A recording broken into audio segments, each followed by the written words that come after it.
Hello everyone. In the previous video, we studied about the commercial banks as well as the various terms related to the banking. Now in this video, we are going to start with the very next topic of your second unit, that is the money creation or the credit creation by the commercial banks. And it is a very important topic from the viewpoint of your examinations. So in this video, we will firstly study about the terms related to the money creation or the credit creation. Among those terms, the first one is the assets. Now, commerce students must be aware of this term assets, but humanities students may not be clear about this term. So, firstly, I would like to explain you this term. The assets are things a firm owns or what a firm can claim from others, which means that assets are those things which a firm owns, that is, of which things the firm is having the ownership and what a firm can claim from others, that is, a firm may claim those things from others because the firm is having the ownership of those things. Therefore, if we talk about the commercial banks, their assets may include the reserves as well as the loans. Now you must be thinking that how loans are the assets for the firms. As the commercial banks have lent their money in the form of loans to the borrowers.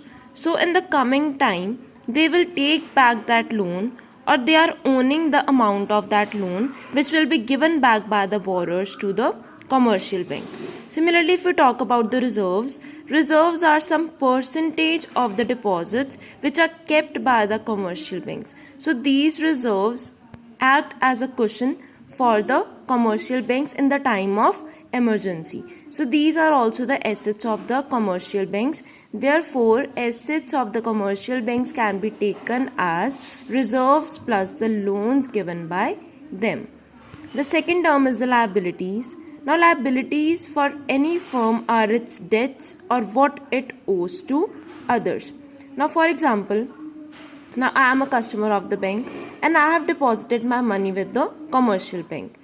So that deposits may be demanded by me at any time because that is my money which is being kept by the commercial bank. So that is the liability of the commercial bank because they have to pay back me those deposits whenever I will demand that.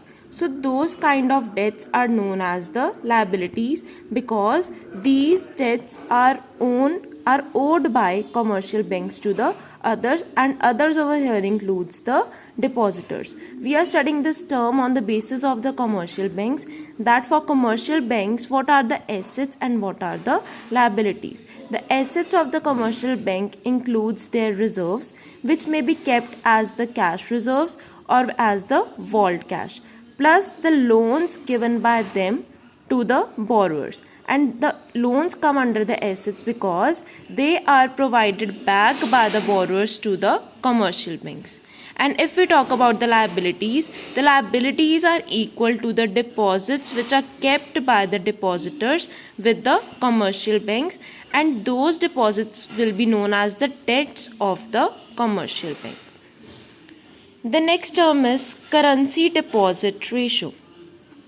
Now it is the ratio of money held by the public in currency to that they hold in bank deposits. Now in the topic money supply, we have studied about the first component of M1 measurement, in which the first component was C, that is the currency held by the public in the form of notes and coins. So we are talking about that component over here. So currency deposit ratio is the ratio of money which is held by the public in currency to that they hold in bank deposits. That means it is the ratio which indicates that how much currency is held by the public in the form of cash and how much currency is held by the public in the form of bank deposits. And this depository ratio indicates the preference for liquidity.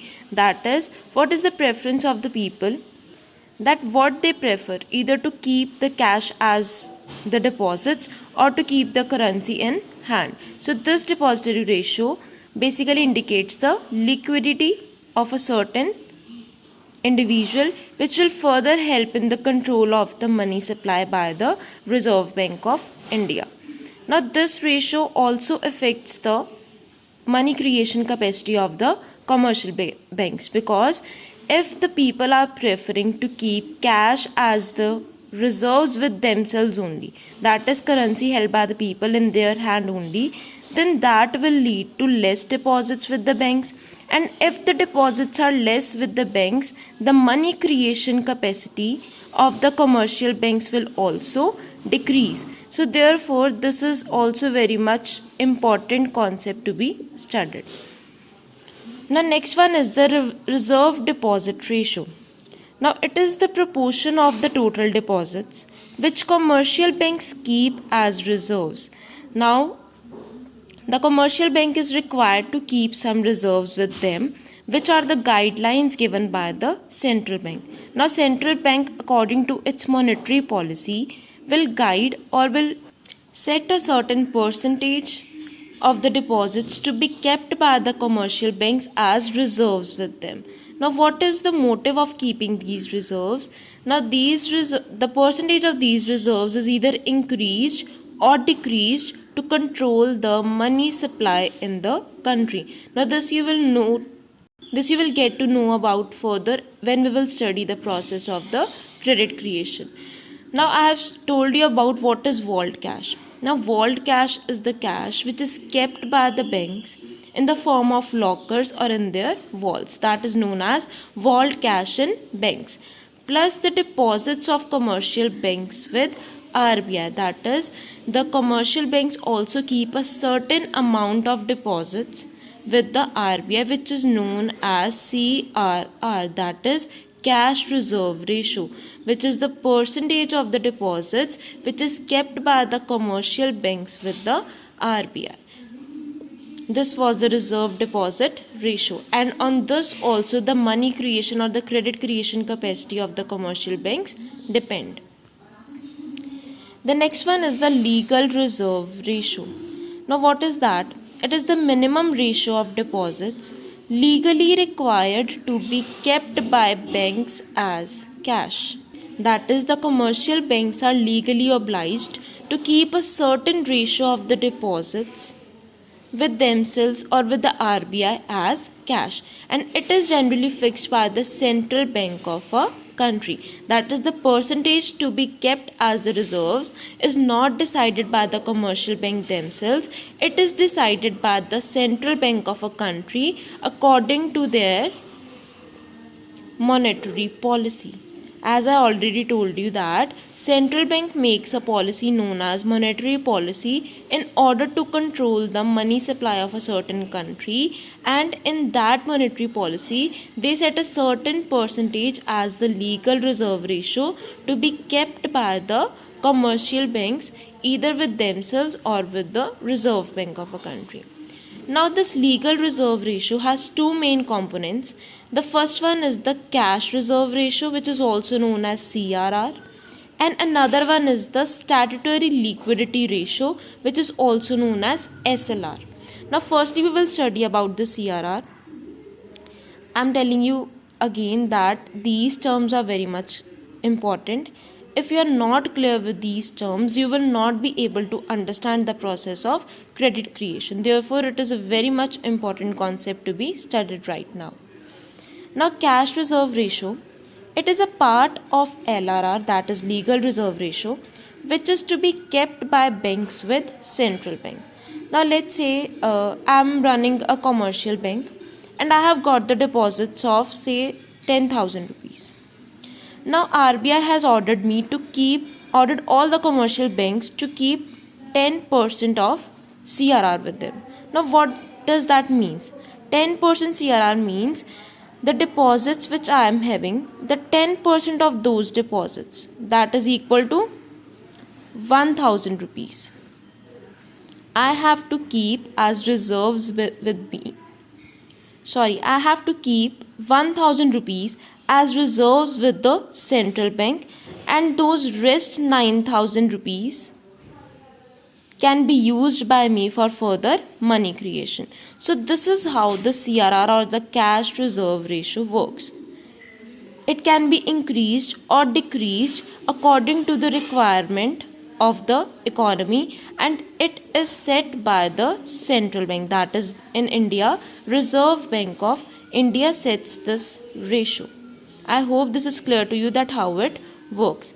It is the ratio which is kept by the banks with the RBI, or you can say it is a certain percentage of the deposits which is to be kept by the commercial banks with the Reserve Bank of India,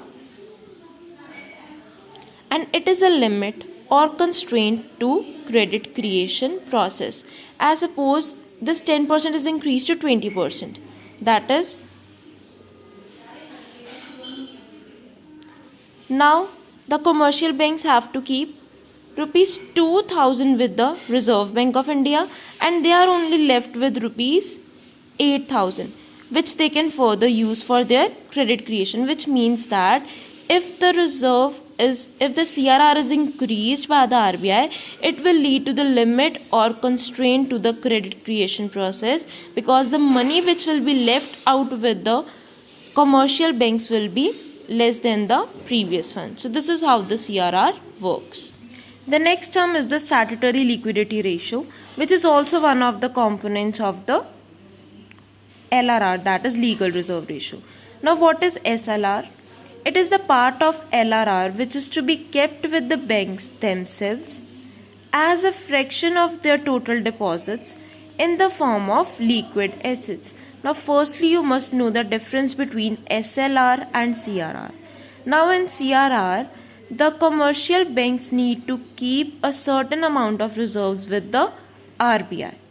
But over here, SLR is a part of LRR which the commercial banks need to keep with themselves. CRR was kept with the Reserve Bank of India, but SLR is normally kept with themselves, that is with the commercial banks only, and it is kept in the form of liquid assets. From the name itself is clear, that is statutory liquidity ratio, that is the reserves which are kept by the commercial banks must be in the form of liquid assets. Now what are the liquid assets? Liquid assets are the ones which are easily convertible into cash, that is those assets which can be converted into cash very much easily, those are known as the liquid assets, and these include cash, gold, government approved securities. These are some of the liquid assets which are kept in the form of SLR, and this SLR is also set by the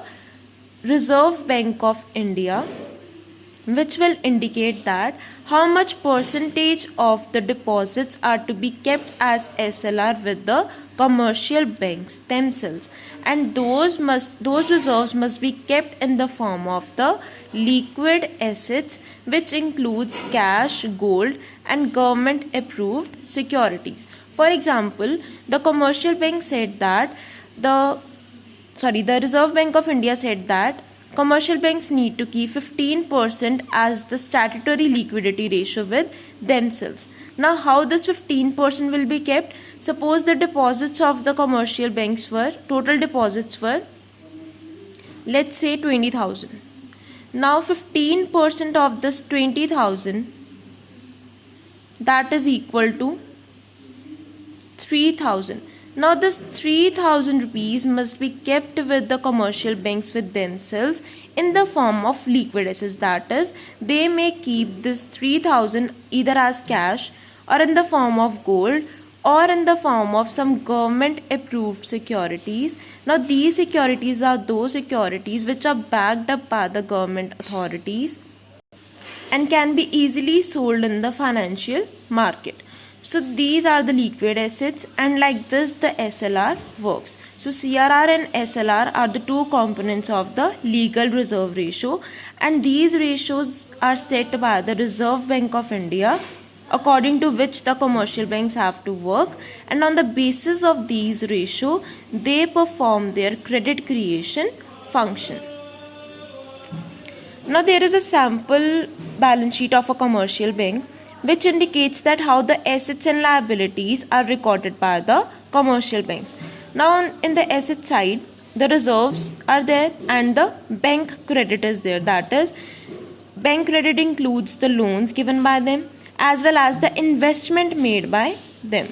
So this will come under the asset side. Similarly, under the reserves, vault cash may be there, or the deposits with the RBI of the commercial banks will be there.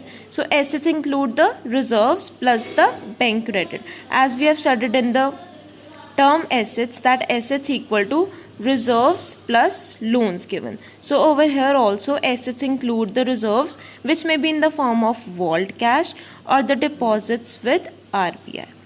And bank credit includes the loans given by them as well as the investment made by them. If we talk about the liability side, it includes the deposits which are made by the various depositors in the commercial bank. Now from these deposits only, they can keep their reserves as well as they can further lend the loan. So this is how it works. The asset side must be equal to the liability side, that is, the balance sheet of a certain commercial bank must be balanced like that of a certain company. So if we are depositing our money with the commercial bank, that is over here we are depositing rupees 100. So from this only they will keep their reserves, and along with that they will provide credit to the borrowers. So this was about the balance sheet. And if we talk about reserve depository ratio, it can also be calculated from here, that is total reserve divided by the deposits of the commercial bank. So reserves over here is 20 divided by 100 equals to 0.2. That is, out of 100 rupees of deposits, the commercial banks are required to keep rupees 20 as the reserves and can further lend or invest rupees 80. So this is how the commercial banks work, which we will further study in the money multiplier process or money or credit creation process in the next video. I hope that all these terms are very much clear to you. You have to go through these terms very deeply so that it may be easy for you to understand further process. So this was all about today's video. Thank you so much.